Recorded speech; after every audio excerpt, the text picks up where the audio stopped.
All right, Greg Harrelson here again with my business partner, Brendan Payne. And this is going to be an interesting conversation, Brendan. I like this one. You know, let me just throw out the title or the thought. The eyes are on the internet. Where are you? Now, let's think about this for a minute. Like, we talk about there's a possibility that people all around the country or world are going to be at home. I mean, we know in many states are on lockdown. They're telling people to stay at home. So we know what happens when people are at home. And if they're going to be at home at record rates, spending more hours than ever at home, we know they're probably going to be surfing the internet. So their eyes are on the internet. But here's what else is happening. Their eyes are on the internet through their cell phone. Yep. So they're looking at their cell phone, looking at the internet. So two things that we may know, or we may be able to, capitalize on, or use for communication is we've got to be on the internet and maybe texting them, since their phone is in their hand, may be a very, very good way to communicate. So the eyes are on the internet. Where are you? So where do we need to be, Brendan? Like, what are your thoughts? Yeah, I think that's a reality. People are going to have a lot more time out of their schedule, that they're going to be sitting in front of the computer, and the one in their hands is going to be the most obvious choice. And I think we've always talked a lot about video, obviously.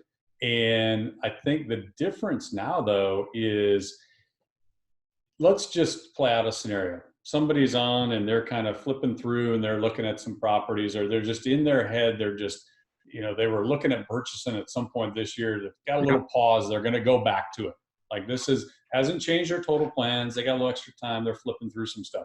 And you are in your database looking around and you see what's going on.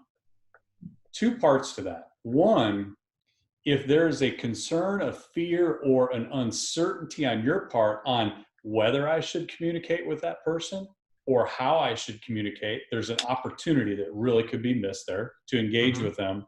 And then two, I think more than ever, as that person's sitting there engaging with you, that their first step is going to be, well, who is this person? Who really is this person? And what do they do? They're going to go to Google you. They're going to go look at reviews for you. They're going to go check and see if they can find anything about you that's out there, because they have that extra time. In the past, they're flicking through, answering texts. Sometimes they're not answering texts for days. Now you got a captive audience. So what are you going to do to actually take advantage of that captive audience in their phone, and when they're not looking, when you're not looking for them, they're looking for you? Yeah. That's great. I mean, it's a great way to put it in perspective. And I agree with that, every bit of that. Another thing I just wrote down was this. It's like, can you imagine, like, assuming that fewer listings go on the market, just assuming that, there's a 30-day, 60-day gap where fewer listings are hitting the market. And at the same time that there's more eyeballs on the internet, the number of views that a new listing is going to get is going to skyrocket compared to what it was in the past. That might be a side note, and maybe that's a whole different conversation on how to actually, how to take advantage of that. But back to, their eyes are on the internet. Where are you? So some things that we need to do. Number one, we should be posting at a minimum once a week, once a week. And you may do it every Monday and every Friday, actually posting a real estate update, just posting the numbers of what's going on via social media. That would be a great thing to do, because their eyes are going to be there.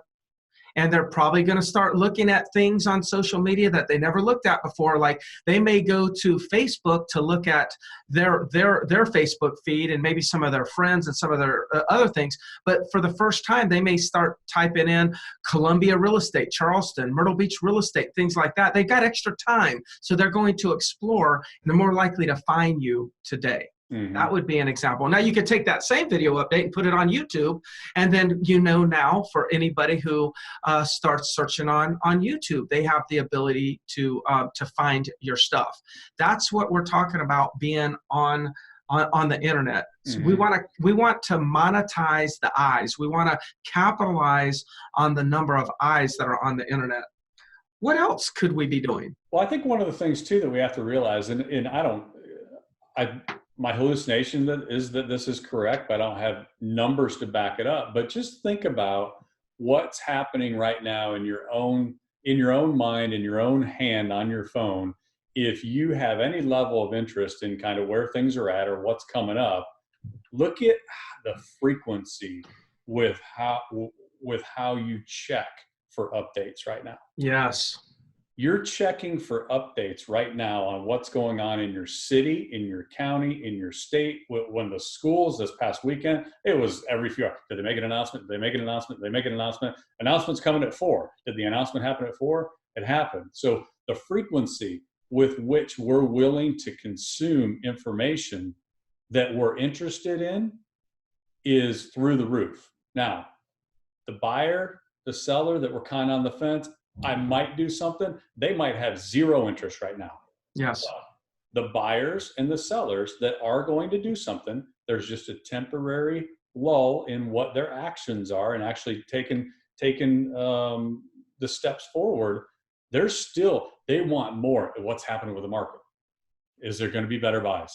Is there going to be less inventory? So maybe I can get a little bit better price. Is there going to be a window for me? They're going to be willing, I believe, to consume more information. So if you're not giving more you're not engaging more, that could be a missed opportunity. Yeah, so they're going to dig deeper in their investigation and research of the market and properties. We all want to feel like we know what's going on, and the information's there. It's just whether you're going to be the one providing it. So won't that like translate to when we come out of this, that the buyer's going to be more knowledgeable, therefore they may be able to make a decision sooner than later? Because they're doing all this research. If we're doing our job right and we're giving them all this and they have time to consume it at greater levels right now, then when certainty starts to come back into the marketplace, they may be ready to move because we've prepared them to take action. Yeah. Yeah. One of the reasons why I said, people's eyes are going to be on the internet, but it's going to be through their cell phone. The reason that I said that is because I think texting, people that are in your database, let's say you've captured buyers. When you see a new listing come on, you ought to text a link to the buyer. This is your buyer lead. Text them a link. So, instead of just emailing stuff, and having the auto alerts email them of a new property, make sure that for your best buyers that you sign up, you create a lookalike search. So if you've got a buyer that has a search of properties between 300 and 400,000 in 29572 zip code, you got a search like that set up, then set a lookalike search up for yourself. Set yourself up on the same exact search, and then name the search their last name. And then when you get an alert, that means they just got the same alert. And then what you can do is you could take the link and you could text them that, knowing that it just got emailed to them. You could text them that particular link and just say, hey, I was thinking about you. What do you think about this property? We know the cell phone's going to be in their hand, so they're probably going to look at that and communicate. And next thing you know, you're busy communicating back and forth with your buyer leads. Yeah. Now, that may not translate to a listing or to a sale tomorrow, but you're the one that's capturing their mind share. You're feeding them information, and they're going to do business with you when certainty comes back into play. Yeah. That's what we're talking about here. We know where their eyes are. Their eyes are on their phone and on the internet. We've got to be there. So video. The other thing is, we're making an assumption here, or I am, that if they're on their phone and they're on Facebook, some of them are going to hit the Facebook Marketplace button a little bit more than usual because they've got plenty of time. Are your listings on Facebook Marketplace? Do you have it in your business plan? Remember that 30-day business plan? Do you have it in there as one of your items? Put 2 properties on Facebook Marketplace and 2 properties on Craigslist every single day? If that's not, maybe you need to go back to a previous video, watch it about the business plan, and go ahead and add that to the plan, because there's more eyeballs on those sites right now. Yeah. Make sure that you're positioned where their eyes are pointed. Yeah, great point. Great point. Anything else? No, I think let's maybe talk a little bit about what say somebody's going to take advantage of, I've got the extra time, the eyeballs are there, they finally convinced me, I'm going to go put some content out there. What is just real simple, so somebody doesn't get stopped in the how do I do this phase? Some video updates over the next 30 days, because you got to be a little cautious on this. You don't want to go out and, be putting a lot of stuff out there that might be real concerning or is kind of jumping into the hype, or you definitely don't want to make predictions. So what's a format that maybe we can give them that's just, and it probably doesn't even have to be anything beyond the numbers update, but let's just give them a quick format so that if somebody doesn't want to take advantage of that, be visible, what can they do? Because I think there's going to be a lot of forgiveness in these videos updates right now. Just to see that somebody's working, you're going to get credit. So I think it's important. Yeah. So I think it's pretty simple. There's an introduction. Hey, it's Greg Harrelson here with Century 21, the Harrelson Group in Myrtle Beach, South Carolina, and just want to share another, real estate update. I'm trying to keep you posted on a weekly basis, and give you the facts, the data. I have no crystal balls, and I'll be the first person to admit it, but I just want to give you the facts, the data, so you can be the most informed consumer in our market. So there's an introduction. Mm-hmm. Okay. Then I would say after that, then there's the data. The data could be number of new listings. Now you could alter this, but the key is do it the same every single week. Number of new listings, number of sales, number of pendings, days on the market, numbers of showings if your MLS has that. And then you just go into the data. Right after the introduction, you could say, okay, so let me get right into the data. Right now in the last 7 days, 1,500 new listings came on the market. Now, on average, on average in our marketplace, those new listings are averaging $297,000 as at asking prices. In addition to that, there's been 175 sales and 225 new listings went under contract just in the last 7 days. So you can see there's activity. Now the days on the market did increase from 170 days to 210 days. So it's taken a little bit longer to get properties sold, but that's the data. Hey, look, I just wanted to give you some information. If there's anything I can do for you, in the area of real estate or anything else, please just call on me. I'm Greg Harrelson with Century 21, the Harrelson Group in Myrtle Beach, and I'll be back to you within a week to give you another update.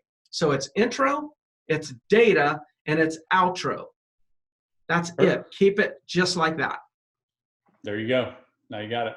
All right. Well, good. There's your template. Okay. Well, let's go ahead and sign off and get to our next video.